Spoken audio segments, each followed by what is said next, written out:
আমরা 300 টাকা মজুরি নিয়ে আন্দোলন করেছিলাম। ওই আন্দোলনের সময় তখনকার সরকার, তখনকার প্রধানমন্ত্রী 19 দিন আন্দোলনের পরে আমাদেরকে 50 টাকা মজুরি দিয়েছিলেন।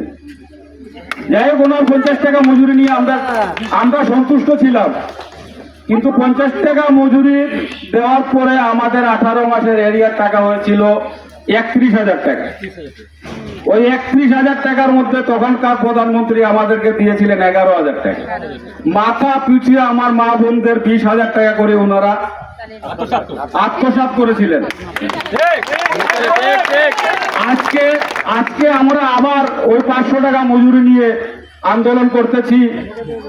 ওই সময় আছিল চা পাতার কেজি 170 টাকা হাজিরি।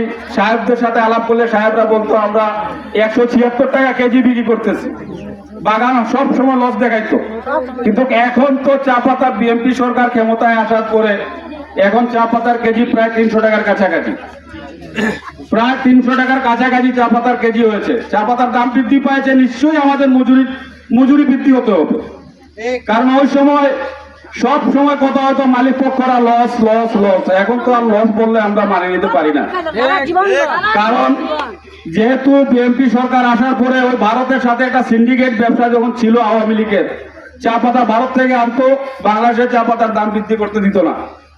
এখন কিন্তু ওই সিন্ডিকেট বন্ধ হওয়াতে বাংলাদেশের চা পাতার মান উন্নয়ন বাড়ছে, দাম বাড়ছে, বিদায় আমাদের চা শ্রমিকের মজুরি অবশ্যই বাড়তে হবে। 500 টাকা মজুরি আমাদের চা শ্রমিকের হতে হবে। এরপরে আরেকটা কথা আছে, হয়তো আমার মা বোনরা আমার সাপোর্ট দিবে কিনা তা জানি না। ওই যে ফ্যামিলি কার্ড নিয়ে সরকারের কাছে আমার আকুল আবেদন। আমাদের চা বাগানে হয়তো আমরা একসময় জানতাম না যে ফ্যামিলি কার্ড আমরা পাবো কিনা পাবো না, কিন্তু এখন যেহেতু আমরা জানতে পারছি, আমার এমপি সাহেব আমাকে বলেছেন যে চা বাগানে 100% ফ্যামিলি কার্ড দেওয়া হবে। কিন্তু এখানে একটা কথা আছে, ওই যে শ্রমিক ভাতা যাদের আছে তারা হয়তো ফ্যামিলি কার্ডের অন্তর্ভুক্ত না হতে পারে। এটাই আমার অনুরোধ, আমার মা বোনদের প্রয়োজনে শ্রমিক ভাতার থেকে নাম কেটে হলেও এদেরকে ফ্যামিলি কার্ড দেওয়া হোক। এটাই হলো আমাদের সরকারের কাছে, মাননীয় প্রধানমন্ত্রীর কাছে আমাদের এই দাবি। আপনারা সবাই বলবেন যে প্রয়োজনে আমাদের মা বোনদের শ্রমিক ভাতার থেকে নাম কর্তন করে আমাদেরকে ফ্যামিলি কার্ড দেওয়া হোক। এটার পক্ষে আপনারা সবাই রাজি আছেন কিনা? রাজি থাকলে সবাই হাত উঠায় দেখান।